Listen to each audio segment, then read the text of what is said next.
मेरठ के ड्रम कांड के बाद देश के अलग अलग इलाकों से इस तरीके की घटनाएं सामने आ रही हैं, जहां पत्नियां अपने पतियों की हत्या कर रही हैं। बैंगलोर, औरैया, यूपी का मैनपुरी या राजस्थान का जयपुर, यहाँ पर अलग अलग मामले ऐसे आए हैं सामने, जहां पर पत्नियों ने अपने पतियों की निर्मम हत्या कर दी है। इस तरह के मामले जब सामने आते हैं तो एक सवाल जो है समाज में पैदा होता है कि क्या ये एक नई प्रवृत्ति बनती जा रही है? क्या इस तरह के मामलों में बढ़ोतरी हो रही है? क्या क्राइम अगेंस्ट हस्बैंड में बढ़ोतरी हो रही है? इस तरह के मामले ज़्यादा बढ़ रहे हैं। आज हम राजस्थान के जयपुर में हैं, जहाँ पर शादी के 25 साल बाद एक पत्नी ने अपने प्रेमी के साथ मिलकर अपने पति की हत्या कर दी। हम महिला के परिवार वालों से जानने की कोशिश करेंगे कि किस तरीके का पूरा मामला था, और विशेषज्ञों से जानेंगे इन सारे मामलों के पीछे का मनोविज्ञान। बिल्कुल विश्वास नहीं होता था कि ऐसा कर सकती है। मनमुटाव सबके घर में होता है, पर ऐसा विश्वास नहीं होता था कि मर्डर कर सकता है।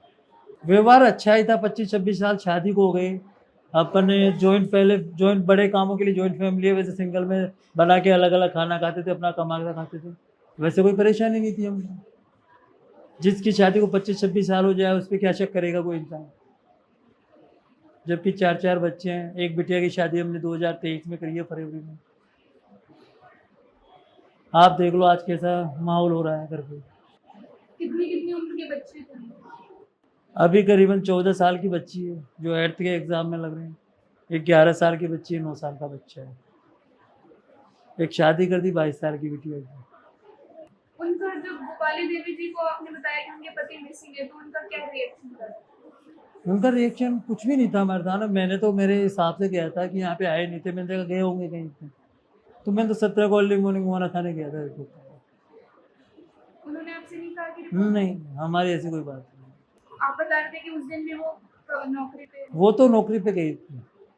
16 को भी नौकरी गई थी, 17 को भी नौकरी गई थी। 17 को हमने बॉडी का कंफर्म करने के बाद में 3-3:30 बजे करीब आई थी।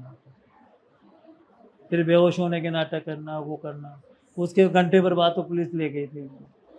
परिवार में किस तरह की बातचीत है उनको लेकर? अब परिवार में तो यही बातचीत है कि सजा ज़्यादा से ज़्यादा मिले, जो भी इसमें इंक्लूड है, और भी सस्पेक्ट उनको भी सजा मिले।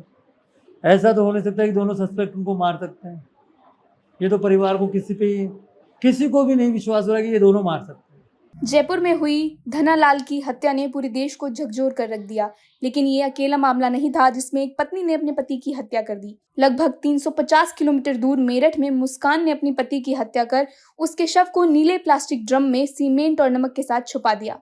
यूपी के औरैया में एक महिला ने शादी के सिर्फ 15 दिन बाद ही सुपारी देकर पति की हत्या करवा दी। ऐसे मामले अब सोशल मीडिया पर ट्रेंड करने लगे हैं। हत्या, आत्महत्या और पुरुषों पर हो रही हिंसा को लेकर रोज कई वीडियो, खबरें और मदद की गुहार वाले पोस्ट वायरल होते हैं। सवाल उठ रहा है, क्या ये किसी बड़े सामाजिक बदलाव का संकेत है या मीडिया की बनाई हुई डर की लहर? जहां कुछ लोग इसे महिला विरोधी नैरेटिव बताते हैं, वहीं पुरुष अधिकार कार्यकर्ताओं का कहना है कि महिलाओं पर हिंसा को समाज मान्यता देता है, लेकिन पुरुषों के दर्द को नजरअंदाज कर दिया जाता है, कानून से लेकर समाज तक।